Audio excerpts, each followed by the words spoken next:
आतंकवादियों की जो दरिंदगी भरा उनका हमला हुआ है और जिस तरह से वहाँ टूरिस्ट को टारगेट करके मारा गया, मैं समझता हूँ कश्मीर के इतिहास में बहुत कम ऐसी घटना आपको देखने को मिलेगी जहाँ पे टूरिस्ट को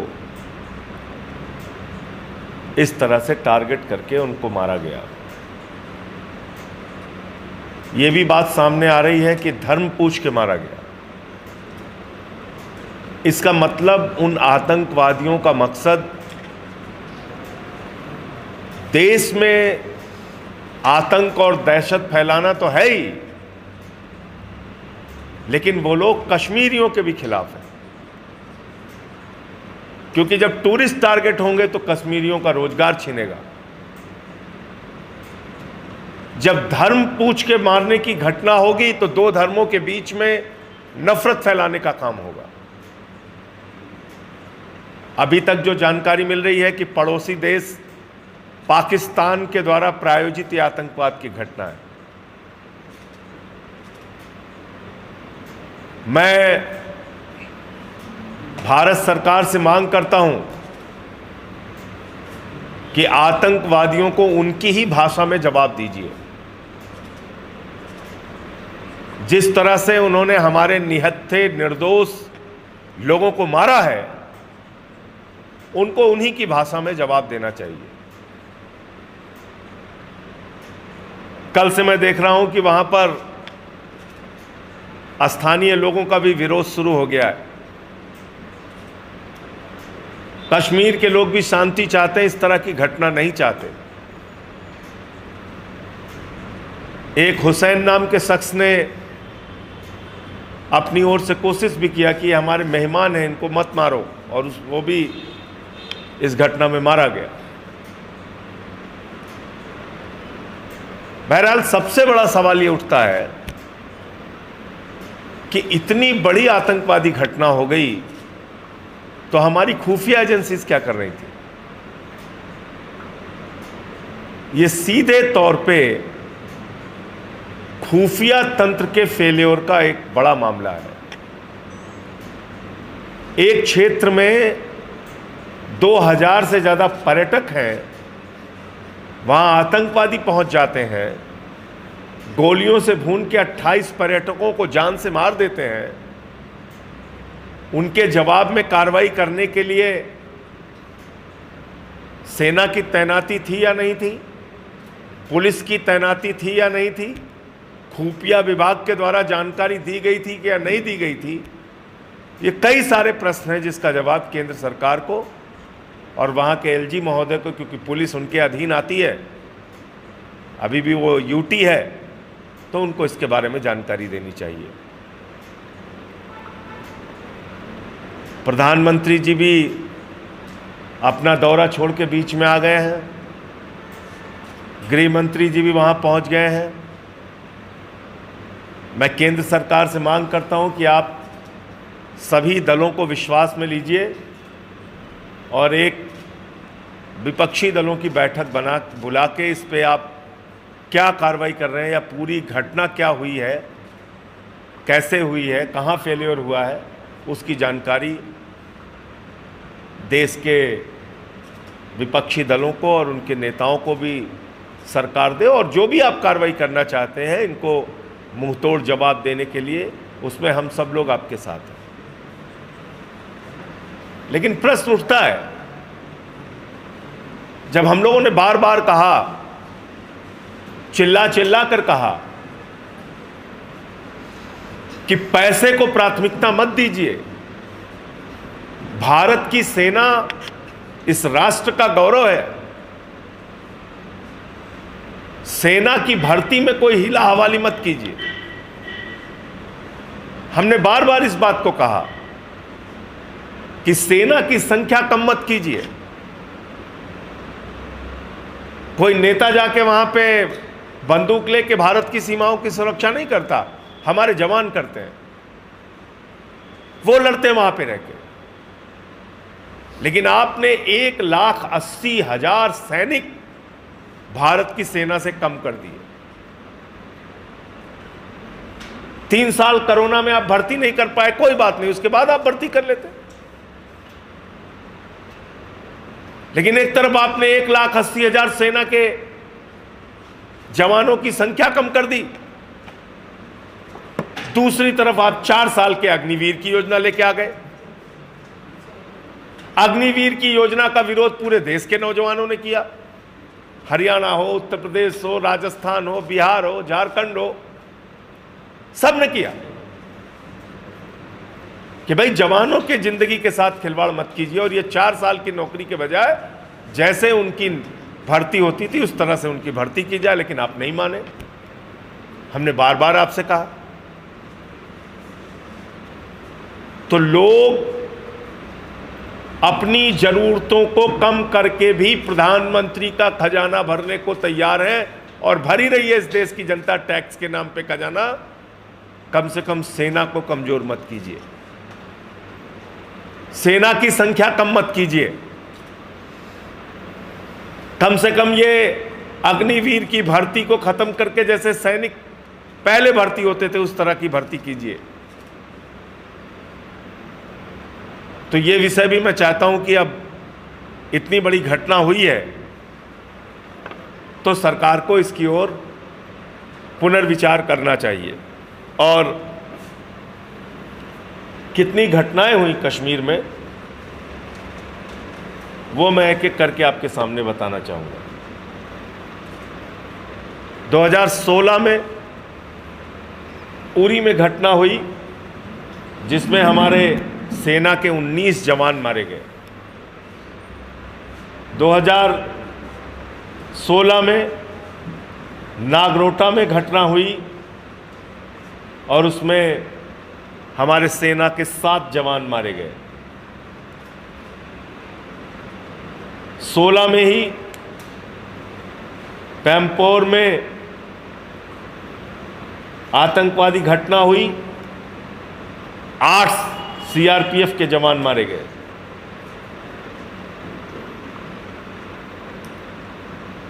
– 2017 में सुंजवान जम्मू में आर्मी कैंप के ऊपर अटैक हुआ, 6 सैनिक मारे गए, 1 नागरिक मारा गया, 3 आतंकवादी मारे गए। 2000 उरी की घटना में भी 4 आतंकवादी मारे गए थे, और नागरोटा की घटना में भी 3 आतंकवादी मारे गए थे। 2019 पुलवामा, आप सब लोग जानते हैं कितनी बड़ी घटना हुई थी। 350 किलो आरडीएक्स हिंदुस्तान की धरती पे लाके हमारे जवानों के काफिले पे हमला किया गया और 40 जवान उस घटना में शहीद हो गए। 2024 में तीर्थयात्रियों पे हमला हुआ, 9 उसमें तीर्थयात्री की जान गई। रियासी 2024 में ही श्रीनगर मार्केट में हमला हुआ, ग्रेनेड से अटैक हुआ, इसमें 11 लोग हताहत हुए, कोई किसी की जान नहीं गई। 2024 में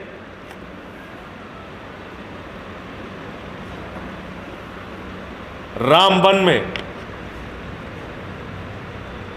माइग्रेंट वर्कर जो होते हैं उनको 7 लोगों को मार दिया गया। 2024 में ही जम्मू के अंदर हमला हुआ, उसमें 9 लोगों की जान गई। 2024 में श्रीनगर में हमला हुआ, उसमें 2 लोग इंजर्ड हुए। तो एक तरफ केंद्र सरकार बार बार ये दावा करती है कि सब कुछ शांत हो गया है, सब कुछ ठीक हो गया है, लेकिन मैंने सिलसिलेवार एक साल की घटनाओं का जिक्र किया कि कैसे कैसे कब कब हमले हुए हैं। इससे भी ज़्यादा दुख की बात यह है कि पूरा देश इस घटना की निंदा, आलोचना, भर्त्सना करने में, गुस्से में, नाराजगी में, दुख में डूबा हुआ है। देश के लोग मांग कर रहे हैं कि जल्द से जल्द उन आतंकवादियों पर कार्रवाई होनी चाहिए। और बीजेपी वाले क्या कर रहे हैं? कार्टून बना रहे हैं। एक महिला, एक बेबस महिला जो अपने पति की लाश के पास बैठी हुई है, उसका कार्टून बना रहे हैं और उस पर लिख रहे हैं धर्म पूछा जाति नहीं। यह आपकी मानसिकता है? अरे धर्म पूछा जाति नहीं, धर्म पूछ के लोगों को मारा, ये तो पूरे देश में मीडिया के जरिए और जो लोग थे उनके बयान के जरिए आ गया। और इसके समर्थन में एक भी व्यक्ति नहीं। उन आतंकवादियों का मकसद धर्म के नाम पे झगड़ा कराना है, देश को तोड़ना है। ये हम बार बार कह रहे हैं, उनके खिलाफ कार्रवाई की मांग कर रहे हैं। और भाजपा कार्टून बना रहे हैं, कार्टून बना रहे हैं उस महिला की जो अपने पति के पास बैठ के रो रही है, बिलख रही है, उनकी लाश के पास बैठ के रो रही है, बिलख रही है। तो ये कहीं ना कहीं बीजेपी की मानसिकता को उजागर करता है। आम आदमी पार्टी अपने 18 मंडलों पर इस घटना को लेके शांति सभा का आयोजन करेगी। और मैं फिर दोहरा रहा हूं कि भारत की सरकार, मोदी जी और गृह मंत्री जी और रक्षा मंत्री जी विपक्षी दलों को और देश को विश्वास में लेके इस घटना का मुंहतोड़ जवाब दें। आपके कोई प्रश्न हो आप पूछ सकते हैं। क्या लगता है कि बहुत बड़ा सिक्योरिटी लैप्स है, इसको लेकर इसको जिम्मेदारी लेनी पड़ेगी, चाहे वो NSA हो या होम मिनिस्टर हो? देखिए, खुफिया तंत्र की तो सीधे तौर पे जिम्मेदारी समझ में आ रही है कि भाई 2000 पर्यटक जिस स्थान पे हैं और इतनी बड़ी घटना हो जाए पहलगाम में, कोई खुफिया एजेंसीज को जानकारी नहीं, आतंकवादी घुस गए हमारे देश में। इसमें पाकिस्तान का नाम आ रहा है। पाकिस्तान प्रायोजित आतंकवाद का दंश भारत वर्षों से झेलता आ रहा है। तो आपको पता कैसे नहीं चल पाया? पहला प्रश्न तो ये उठता है। दूसरा प्रश्न, ऐसी घटनाओं में जवाबी कार्रवाई भी होती है। जैसा मैंने आपको बताया, चाहे उरी हो या जो भी और घटनाएं हुई, उसमें मिलिटेंट्स भी मारे गए, उनके ऊपर भी हमारे जवानों ने हमला किया, लेकिन वहाँ कोई सुरक्षा के इंतजाम नहीं थे, जिसके कारण से उन्होंने एक तरफा फायरिंग किया और हमारे लोगों को मारा, हमारे भारतीयों को मारने का काम किया। तो सिक्योरिटी लैप्स तो है, इसमें कहीं कोई संदेह नहीं। जिम्मेदारी किसी की है कि इसको कोई लेगा, इसकी जिम्मेदारी भी लेगा? नहीं, निश्चित रूप से भारत की सरकार को इसकी जिम्मेदारी लेनी चाहिए और प्रधानमंत्री जी को इसकी जिम्मेदारी बिल्कुल लेनी चाहिए। आप बड़े बड़े वादे, आप तो कह रहे थे कि पूरी दुनिया के लोग आके फिल्म की शूटिंग करेंगे अब कश्मीर में, और इतना बड़ा सिक्योरिटी लैप्स हो जा रहा है। आपकी खुफिया एजेंसीज को पता नहीं चल पा रहा है। आपने वहाँ पे कोई सुरक्षा के इंतजाम नहीं किए थे जहाँ पे इतनी संख्या में पर्यटक मौजूद थे। तो ये सारे प्रश्न हैं जिस पे प्रधानमंत्री जी को जवाब देना चाहिए। गृह मंत्री अमित शाह पहुंचे, 26 ताबूतों में निर्दोषियों की लाश आई है और उन्होंने कहा कि अब कुछ भी हो जाए, भारत उन आतंकवादियों के आगे झुकेगा नहीं। झुकना भी नहीं चाहिए, झुकने का तो खैर कोई सवाल ही नहीं है। मैं तो गृह मंत्री जी से ये कह रहा हूँ और प्रधानमंत्री जी से कि जितनी बड़ी घटना उन्होंने अंजाम दिया है, उससे ज़्यादा जवाब हमारी तरफ से उनको दिया जाना चाहिए। सूद ब्याज समेत उनको जवाब देना चाहिए।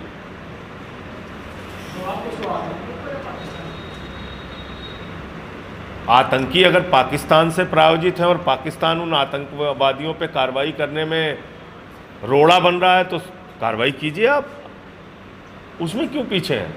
पाकिस्तान ने भाई पाकिस्तान के द्वारा प्रायोजित आतंकवाद हिंदुस्तान में होगा, उन आतंकवादियों पर कार्रवाई करने के लिए हमारी सरकार कदम उठाएगी और पाकिस्तान उन आतंकवादियों के पक्ष में खड़ा होगा तो पाकिस्तान पे कार्रवाई कीजिए।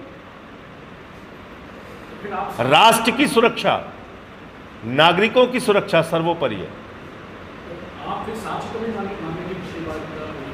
अब वो फिर उन्हीं बातों को दोहराना पड़ेगा। अनावश्यक का एक दुष्प्रचार है भारतीय जनता पार्टी की तरफ से, उसका मैं जवाब नहीं देना चाहता।